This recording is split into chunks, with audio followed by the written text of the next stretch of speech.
اس کے بیان پہ آپ اہمیت نہیں دے سکتے. آپ 10 سال کی بچی پہ آپ ذہنی ایک ڈال کے نا پریشر، اس سے جو مرضی بیان کروا لیں. یہ بیان جو ہے یہ آزاد بیان تو نہیں ہے. اور اس کا جو حلیہ تھا، جو اس کی کمر کے، اس کے ہاتھوں کے، اس کے چہرے کے تھے، سب نظر آتے نشان، وہ اس سے ظاہر ہوتا تھا کہ اس کے اوپر تشدد ہی ہوا ہے، اور کوئی طریقہ ہی نہیں ہے کہ جس سے یہ ہو سکے. اور بعد میں یہ پتہ بھی لگ گیا کہ اس نے خود جو جا کے ایک چیمبر کے اندر اسٹیٹمنٹ دی، جو ایک خاتون تھی دل والی جس نے اس سے بیان لیا، تو اس نے بتا دیا کہ سچ کیا ہے. اور یہ راضی نامہ جو ہے اس کی کوئی اہمیت نہیں، اس کے کوئی قانونی ویلیو نہیں، کوئی وقت ہی نہیں ہے. کیونکہ یہ بچے کے حقوق جو ہیں وہ اس طرح نہیں آپ کانٹریکٹ دے سکتے. کانٹریکٹ میں تو جو دو فریقین ہیں ان کا آپس میں ہے نا، تو بچہ تو اس میں شامل ہی نہیں ہے. اس لیے اس کو چاہے وہ دوبارہ راضی نامہ کریں، چاہے 10 دفعہ کریں.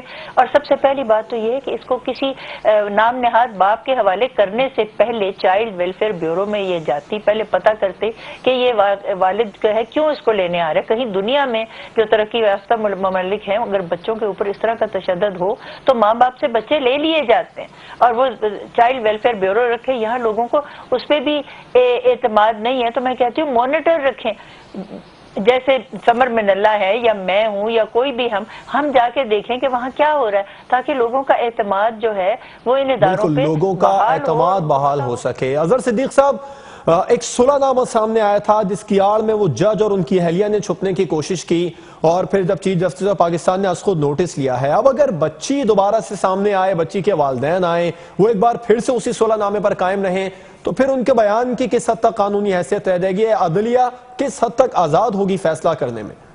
دیکھیں، ہمارے تعزیرات پاکستان کے اندر سیکشن 311 ہم اسے فساد فی الارض کہتے ہیں. یعنی ایسا کوئی بھی صلح نامہ جس سے معاشرے میں فساد برپا ہو سکتا ہے، چاہے وہ قتل یا کسی بھی، یعنی دیکھیں جہاں تک صلح کی وہ گنجائش موجود ہے. آپ کیس دائر کرتے ہیں، آپ کو اجازت ہے کیس واپس لے سکتے ہیں. اس معاملے میں میری ذاتی رائے کے مطابق چونکہ بچی چھوٹی ہے، اس کے بیان کی قانون شہادت آرڈر 1984 کے تحت کوئی اہمیت نہیں ہے، اور اس کے بیان کی کوئی بھی قانونی اور آئینی حیثیت نہیں ہے. مگر جہاں تک ان کے والدین اگر واقعی اصل میں والدین ہیں، تو یہ جو بیان پہلے دیا گیا ہے یہ صرف ضمانت کی حد تک دیا گیا ہے، اور ابھی تو ٹرائل چل رہا ہے، ابھی تو کیس آگے چلنا ہے. اگر یہ مان بھی لے جائے یہ بیان دیا گیا ہے انویسٹیگیشن کے اندر، اب یہ صلح نامے سے کیس واپس ابھی نہیں ہوا، کیس رجسٹرڈ ہے. اس کا چالان باقاعدہ پہلے عدالت میں جائے گا. چالان کے بعد اگر عدالت میں جا کے وہ صلح نامے کی بات کرتے ہیں تو متعلقہ جج صاحب جو میجسٹریٹ ہوں گے ان کے سامنے 311 سیکشن ایک ایسا موجود ہے جو فساد فی الارض کی بات کرتا ہے. تو میجسٹریٹ کے پاس اختیار موجود ہے کہ اس صلح کو رد کر سکے. لیکن جہاں تک صلح کی بات ہے وہ آئینی حیثیت، اپنی قانونی حیثیت اپنی جگہ ایک موجود رہے گی. اور دوسرا جو اہم سب سے ایشو ہے کہ چائلڈ کے حوالے سے پچھلے دنوں آپ کو پتا ہے قصور کے اندر ایک سانحہ ہوا تھا، ہم لوگوں نے بڑی آواز اٹھائی تھی، اور اب اسپیشل قانون سازی ہو چکی ہے جس میں جیسے میں نے عرض کیا ہے کہ آپ کو آپ کی سٹیٹ کے حوالے سے جو معاملات ہے وہ اپنی جگہ موجود ہیں، لیکن جہاں سب سے زیادہ بڑی ذمہ داری جو ہے وہ عدلیہ کے اوپر ہے. اب چیف جسٹس صاحب کے پاس سپریم کورٹ میں اس کو نوٹس لیا گیا ہے. میں سمجھتا ہوں کہ وہاں 2-3 معاملات سیٹ ہونا بہت ضروری ہیں. ایک تو چائلڈ لیبر کے حوالے سے قوانین میں بہت حکم موجود ہیں. آپ نے ویلفیئر سٹیٹ کا کانسیپٹ نہیں دیا، یہ سپریم کورٹ کو دیکھنا چاہیے. اور بچوں کے معاملے میں اگر ایسے حالات اور واقعات آ جائیں تو 311 سیکشن میں یا کوئی ترمیم کرنی ہے یا قانون میں یا اسپیشل قانون کے حوالے سے اس میں صلح قابل قبول نہیں ہوگی. یہ آپ کو اسپیشل لیجسلیشن کی ضرورت پڑے گی. یہ وہ معاملات ہے جو میں سمجھتا ہوں سپریم کورٹ کو enforcement of fundamental right article 9 کی بات کر رہا ہوں. بالکل آپ کا پوائنٹ ہے. سمر من اللہ صاحب آپ کی طرف آئیں گے، آپ اسی سوال کا کیا جواب دیں گے؟ دوسرا یہ کہ جو اپنی مرضی کی میڈیکل رپورٹس بنا لی جاتی ہیں، اس کو اجاگر کرنے کی کس حد تک ضرورت ہے؟ دیکھیں جی، میرا تو صرف پہلا سوال، یہ بہت اچھا پوائنٹ ہے فساد الارض کا، اور اس کے ساتھ ساتھ بچی ایک کسی کے گھر سے ریکور ہوئی ہے، جس حالت میں ریکور ہوئی ہے، میں صرف یہ سوال کرتی ہوں کہ اگر انہوں نے اپنے گھر میں جس بھی مقصد کے لیے اس بچی کو امپلوائے کیا تھا، آخر ان سے یہ تو سوال کیا جا سکتا ہے کہ اس بچی کی یہ حالت کیوں تھی؟ یہ تو ایک بیسک انسان سے سوال کرنا بھی حق ہے.